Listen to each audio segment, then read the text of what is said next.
প্রত্যেক সপ্তাহের মতন এই সপ্তাহতেও নিফটি এবং ব্যাংক নিফটি নিয়ে আলোচনা করব, এছাড়াও কয়েকটা স্টক নিয়ে ডিসকাস করব। তো প্রথমেই আসছে নিফটিতে আমরা গত সপ্তাহে মানে লাস্ট ফ্রাইডেতে আমরা কিন্তু একটা খুব ভালো র্যালি দেখেছি। নিফটি সেখানে প্রায় 400 পয়েন্টের র্যালি দেখিয়েছে। নিফটি এখন যেখানে ট্রেড করছে সেটা হচ্ছে একটা সর্বোচ্চ স্তরের কাছেই কিন্তু ট্রেড করছে। নিফটিতে আমরা ক্লোজিং পেয়েছি 24,834-এ। নিফটি যতক্ষণ এই 24,800-র ওপরে রয়েছে ততক্ষণ কিন্তু একটা ভালো র্যালি দেখাবার সম্ভাবনা আছে। এখান থেকে নিফটি যতক্ষণ 24,800-র ওপরে আছে এক্ষেত্রে কিন্তু আমরা 25,000 পর্যন্ত নিফটিকে যেতে দেখতে পারি। মানডে মার্কেটে নিফটি কীরকম ওপেন হবে সেটা নিয়ে একটু ডিসকাস করি। আমরা যদি ডাউন জোন আমেরিকা মার্কেটটা একবার দেখি, সেখানে আমরা দেখতে পাচ্ছি ডাউন জোন 654 পয়েন্ট পজিটিভে ক্লোজ হয়েছে। ন্যাসডাকেও আমরা একটা ভালো ক্লোজ পেয়েছি, সেটা 176 পয়েন্ট পজিটিভে। সেক্ষেত্রে আমরা দেখতে পাচ্ছি যে গ্লোবাল মার্কেটে কিন্তু একটা ভালো পজিটিভ রয়েছে। তো এখন নিফটি যদি একটা হয়তো পজিটিভেই আমরা ওপেন দেখতে পেতে পারি, কারণ আমরা লাস্ট স্যাটারডেতে আইসিআইসি ব্যাংকের Q1-এর রেজাল্ট এসছে, সেখানে আমরা দেখেছি ভালো কিন্তু নেট প্রফিট আইসিআইসি ব্যাংকে হয়েছে, যেটা 14.6% আপ তারা নেট প্রফিট দেখিয়েছে, অর্থাৎ 11,059 করোড় তাদের নেট প্রফিট হয়েছে। সেখানে ইন্ডাসইন্ড ব্যাংকের লাস্ট ফ্রাইডেতে Q1-এর রেজাল্ট হয়েছিল, অতটা ভালো রেজাল্ট ওদের আসেনি। সেখানে আমরা দেখতে পেয়েছি নেট প্রফিটের মধ্যে জাস্ট 2%, অর্থাৎ 2,171 করোড় তাদের নেট প্রফিট এসছে। তো এটা একটা মার্কেটের উপর ইম্প্যাক্ট পড়বে। আইসিআইসি ব্যাংক কতটা এখানে ভালো র্যালি দেখাতে পারে, তো সেটা আমরা কিন্তু মার্কেট আওয়ার্সেই দেখতে পাবো। নিফটির জন্য যেটা স্ট্রং সাপোর্টের এখন কাজ করছে 24,800। যতক্ষণ এই 24,800-র ওপরে রয়েছে আমরা নিফটিকে কিন্তু ওপরের দিকের মুভ ভালো দেখতে পাবো, এবং টার্গেট হিসেবে আমরা 25,000 হয়তো ইমিডিয়েট দেখতে পারি। আর নিফটি যদি মানডেতে আমরা যদি দেখি নিফটি 24,750-কে ব্রেক করে নিচে আসে, সেক্ষেত্রে আমরা নিচের দিকে যে স্ট্রং সাপোর্টটা আছে সেটা হচ্ছে 24,650। এই জায়গাটা কিন্তু স্ট্রং সাপোর্ট আছে। যদি এইখানটাকে আসার পর দেখা যেতে পারে হয়তো এই নিফটিতে এই সাপোর্টে খুব ভালো বাইং আসলো, তাহলে কিন্তু নিফটি আবার উপরের দিকে মুভ করার ভালো চান্স রয়েছে। আর যদি চড়ে নিচে আসে সেক্ষেত্রে কিন্তু নিফটিকে একটু নার্ভাস লাগতে পারে। এবার আসছে ব্যাংক নিফটি আমরা ক্লোজিং পেয়েছি 51,295-তে। ব্যাংক নিফটি অবশ্যই এই যে আইসিআইসি ব্যাংক এবং ইন্ডাসইন্ড ব্যাংক এই যে এদের যে Q1-এর রেজাল্ট এসছে, এর ইম্প্যাক্টটা আমরা কিন্তু ব্যাংক নিফটির ওপর বেশি দেখতে পাবো। যেহেতু আইসিআইসি ব্যাংকের রেজাল্ট ভালো হয়েছে, সেক্ষেত্রে হয়তো ব্যাংক নিফটিতে একটা ভালো র্যালি আসার সম্ভাবনা আছে। কারণ ব্যাংক নিফটি যে ফ্রাইডেতে এত ভালো পারফরমেন্স করলো, সেক্ষেত্রে কিন্তু আমরা ব্যাংক নিফটিতে সেরকমভাবে উল্লেখযোগ্য কোনো পারফরমেন্স দেখতে পাইনি। তো সেটা ডিউ রয়েছে যদি আইসিআইসি ব্যাংকের রেজাল্ট ভালো আসার জন্য, সেক্ষেত্রে কিন্তু আমরা ব্যাংক নিফটিতে একটা ভালো র্যালি দেখার সম্ভাবনা রয়েছে।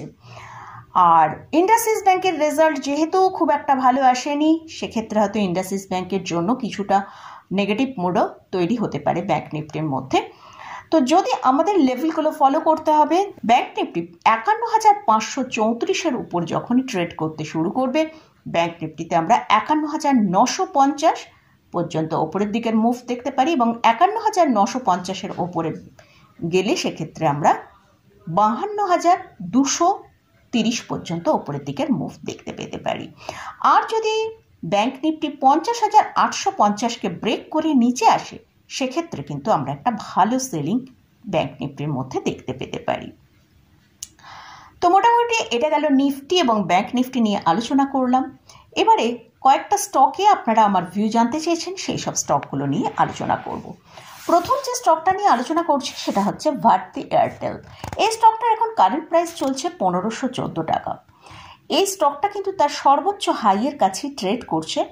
আমরা যদি ভারতী এয়ারটেলের চার্টটা একবার দেখি, তাহলে সেখানে দেখতে পাচ্ছি স্টকটা কিন্তু কন্টিনিউয়াসলি তার হায়ার হাই এবং হায়ার লো তৈরি করতে করতে কিন্তু চার্টটায় ওপরের দিকে যাচ্ছে।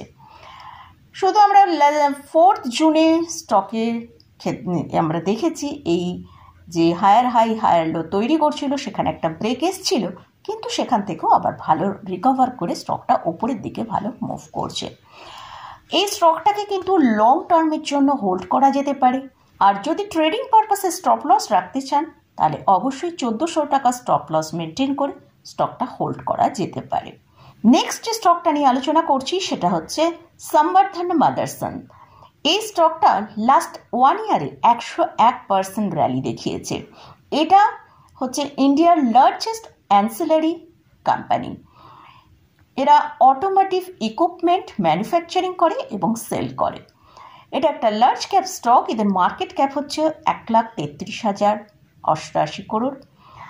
আর এই স্টকটা যদি আমরা চার্টে দেখি 86 টাকা থেকে 209 টাকা পর্যন্ত র্যালি দেখিয়েছে এক বছরে। তবে স্টকটা এখন হাই প্রাইসে ট্রেড করছে এবং অন্যান্য যেসব কোম্পানিগুলো পেয়ার কোম্পানিগুলো আছে সেই তুলনায় কিন্তু এই স্টকের পি এখন অনেকটাই নিচের দিকে আছে। যদি হোল্ডিংয়ে থাকে তাহলে 180 টাকা স্টপ লস রেখে হোল্ড করা যেতে পারে। আর ট্রেডিংয়ের জন্য যদি বাই করতে হয় তাহলে 185 থেকে 190-এর কাছে এলে বাই করা যেতে পারে। আর 180 টাকা অবশ্যই স্টপ লস মেনটেন করতে হবে। নেক্সট যে স্টকটা নিয়ে আলোচনা করছি সেটা হচ্ছে প্যারাস ডিফেন্স। আমার ভিউয়ার্স জানিয়েছেন তিনি 227টা কোয়ান্টিটি 1511 টাকায় বাই করেছেন। তো স্টকটা কারেন্ট প্রাইস চলছে 1309 টাকা। তো স্টকটা যেটা হাই দেখিয়েছিল 1545 টাকা পর্যন্ত হাই দেখিয়েছিল। এই স্টকটা নিয়ে আমি বহুবার ডিসকাস করেছি। তো এই স্টকের যদি এত বড় কোয়ান্টিটি আপনি যখন একসাথে বাই করেছেন, আমি নিচ্ছি আপনি ট্রেডিং পারপাসের জন্যই নিশ্চয়ই বাই করেছেন। তো ট্রেডিং পারপাসের জন্য যদি বাই করে থাকেন তাহলে কিন্তু আপনার অবশ্যই আরও ওপরে স্টপ লস লাগানো উচিত ছিল। তো যাই হোক, আপনি স্টপ লস লাগাননি তাহলে অবশ্যই কিন্তু 1220 টাকা এখন বেশ অনেকটা নিচের দিকে স্টপ লস হচ্ছে, কিন্তু 1220 টাকা একটা স্টপ লস মেনটেন করা যেতে পারে। কারণ হয়তো স্টকটার মধ্যে প্রায় আমরা যদি ওপরের দিক থেকে দেখি 15% কিন্তু কারেকশান এসে গেছে। যদি স্টকটা একটু ওপরের দিকে মুভ করে হয়তো সেখানে আপনি সেল করে বেরিয়ে চলে আসতে পারেন। তো স্টকটা 1220 টাকা যে স্টপ লসের কথা বলছি, যদি এই 1220 টাকা ব্রেক করে তাহলে কিন্তু স্টকটা একটা গ্যাপ ছেড়ে গেছে, সেই গ্যাপটা ফিল করতে আসতে পারে।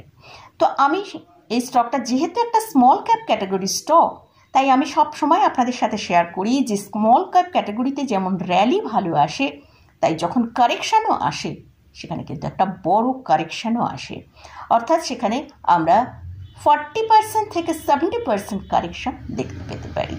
নেক্সট যে স্টকটা নিয়ে আলোচনা করছি সেটা হচ্ছে IRCTC। এই স্টকের এখন কারেন্ট প্রাইস চলছে 984 টাকা।